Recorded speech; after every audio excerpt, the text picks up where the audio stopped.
சிவபெருமானின் பாதியானவள் தான் பார்வதி தேவியானவள். ஜென்ம காலங்கள் முடிந்து மனித ரூபத்தில் மனித வாழ்க்கையை வாழ வேண்டும் என்ற எண்ணத்திலே பிறவி கோலம் மாறி நமது பார்வதியானவள் ரேணுகா பரமேஸ்வரியாய் அவதரித்தாள். இந்த பிரபஞ்சத்தில் ரேணுகா பரமேஸ்வரியாய் இந்த பிரபஞ்சத்தில் அவதரித்த காலம் வந்த பிறகு நமது ஜமதகனி முனியை திருமணம் செய்து கொண்டாள். நமது ஜமதகனி முனி ஆகிய அவரை திருமணம் செய்து கொண்டார். இது ரொம்ப விளக்கமா உங்களுக்கு எல்லாருக்கும் சொல்ல முடியாது. மாரியம்மனோட வரலாறை பொறுத்தவரை ஜமதகனி முனியை திருமணம் செய்து கொண்டதால எல்லாருக்குமே தெரியும், வரலாறுல பார்த்துருப்பீங்க. அந்த அம்மா என்ன பண்றாங்க, சமுத்திரக்கரைக்கு போறாங்க. சமுத்திரக்கரைக்கு போய் பச்சை மணல் என்னன்னா கள்ளி மண்ணுல செய்யல, பச்சை மணல்ல சிவபெருமானுக்காக அபிஷேகம் பண்றதுக்கு ஜமதகனி முனி உத்தரவிட்டதுனால போயிட்டு பச்சை மண்ணுல பானை செய்யறாங்க. என்ன செய்யறாங்க?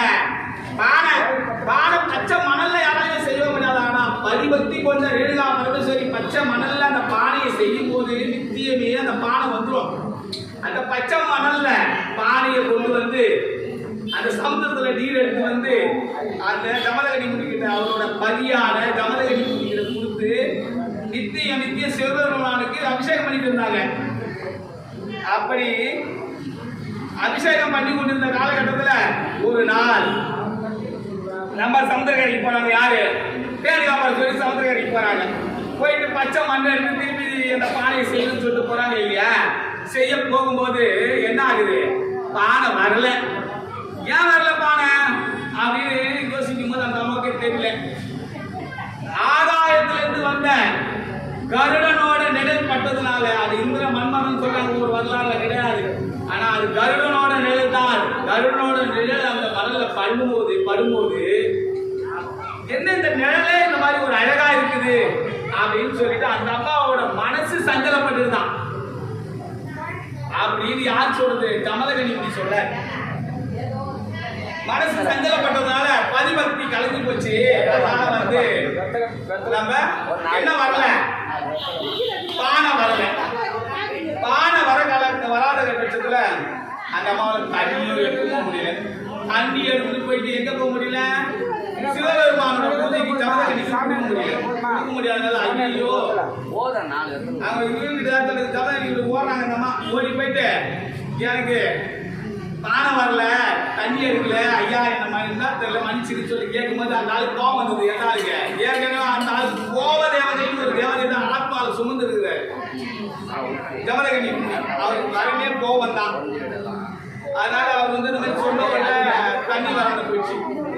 தண்ணி வராத காலம் தண்ணி கோபம் வந்து என்ன பண்றாரு? ரேணுகா பரமேஸ்வரிய நீ தகுதியே இல்லை சிவபூஜைக்கு, உன்னை அழிக்கணும் அப்படின்னு சொல்லி ஒரு முடிவு பண்றாரு.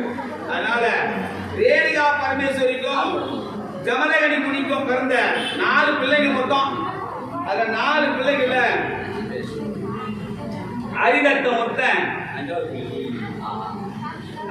ஒருத்தன், உச்சாங்கன் ஒருத்தன், விசுவாசு ஒருத்தன்.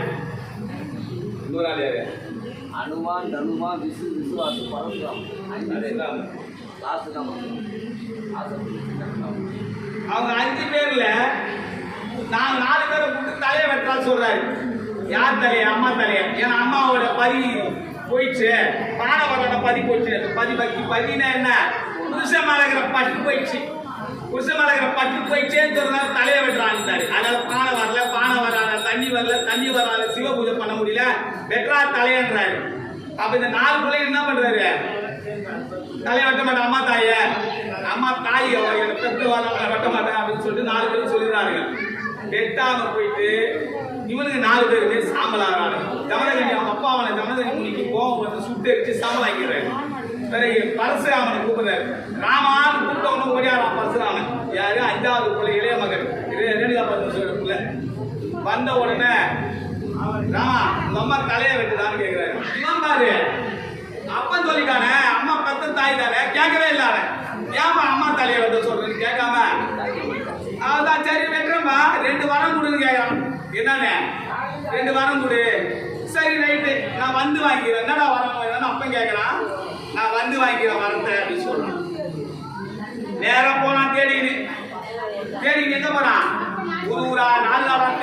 எங்க பார்த்தா காணும். இதுல வந்தவன் எங்க போறான்? ஏகாலி வீட்டுல போய் ஒழிக்கிறான். யார் வீட்டுல? ஏகாலினா யாரு? அதான் நமக்கு எல்லாருக்கும் தெரியுமே, மண்ணான் துணி துவைக்கிறான் தான் ஏகாலி. ஏகாலி வீட்டுல ஒளிந்த உடனே ஏகாலி வந்து உர பின்னாடி வந்து மச்சு வைக்கிறான். மச்சு வச்ச உடனே ஏகாலி பொண்டாட்டி வந்து பரசுராமன் தேடின்னு வர காலகட்டத்துல எங்க அம்மாவை பாத்தீங்களான்னு சொன்னா, உங்க அம்மா இப்பதான் பார்த்தா இந்த பக்கம் போறாங்கன்னு சொன்ன பாரு. கோவம் வந்து நேரம் இவன் பொண்டாட்டி திட்டிமுனும் போறான். ஓடுற வழியில அப்பதான் ஓசைன்றது யார் சொல்றாங்கன்னா வந்து முருக பம்பக்காரங்க பூசாரி சொல்லுவாங்க. அவங்க சிவபதியில பூஜை பண்ணிட்டு இருக்கிறாங்க. ரெண்டாவது அவங்களுக்கு கொடுக்கணும்னு சொல்லிட்டாங்க, போய் பூஜை பண்றாங்க. பூஜை பண்ணிட்டு இருக்கும்போது இவங்க தான் பொய் பேசுறாங்க. யார் பொய் பேசுறாங்க? அம்மாவை மறைச்சி வச்சுட்டு சிவலிங்க முன்னாடியே மறைச்சி வச்சுட்டு பொய் பேசி இது யாருக்கு புது பம்பை தட்டுறாங்க பாரு. இவங்க வந்து முதல் பொய்னா பொய்யில மகா பொய் சொல்றவங்க அவங்கதான். ஏன்னா தந்தை சொல் மிக்க மந்திரமில் என்ற வேதத்துக்கு உட்பட்டு அம்மாவை வெட்ட வரா. ஆனா ஒரு பெண்ணையை காப்பாற்றுறதுக்காக அந்த பொய்யானது உண்மையாகுது. ஏன்னா ஒரு உயிரை காப்பாற்றுறது முயற்சி செய்யறாங்க, பொய் ஆனா காப்பாற்ற முடியல. அதனால அவங்க வந்து மூணாவது வெட்டியான்னு சொல்றவங்க, ஊர் தலையாளின்னு சொல்றது. இவங்களுக்கு அந்த தார தப்ப அடிச்சு கோசை அடிச்சு போடுறதுனால அவருக்கு அதெல்லாம் இவங்க 3 பேருக்கு 3 பாகம் சொல்றது. ஊரோட பாகத்துல முதல் பாகத்தை வெட்டியானுக்கும், இரண்டாவது பாகத்தை ஏகாலிக்கும், மூணாவது பாகத்துக்கு ஓசலுக்கும் கொடுக்குறதா வரலாறு சொல்லுது.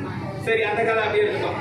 பிறகு என்ன பண்றாங்கன்னா இவங்க, இந்த அம்மா சமுத்திரக்கரைக்கு ஓட திரும்ப, நான் அப்பனுக்கு சத்தியம் பண்ணி கொடுத்துட்டேன், நான் உன்னை பெட்டதான் செய்ய போறேன், நீ அந்த மாதிரிலாம் பண்ணாத அப்படின்னு சொல்றாங்க. கடைசியில் வெட்டிடுறான்.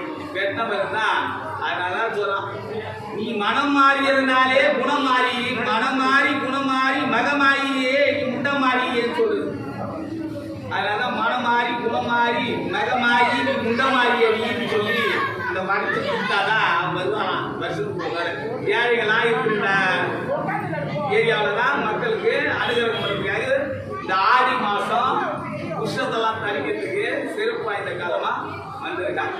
அதனால எல்லாரும் அனுகிரகம் பெற்று அம்மனோட அருள் பெறுங்க. எல்லாரும் நன்றி, வணக்கம்.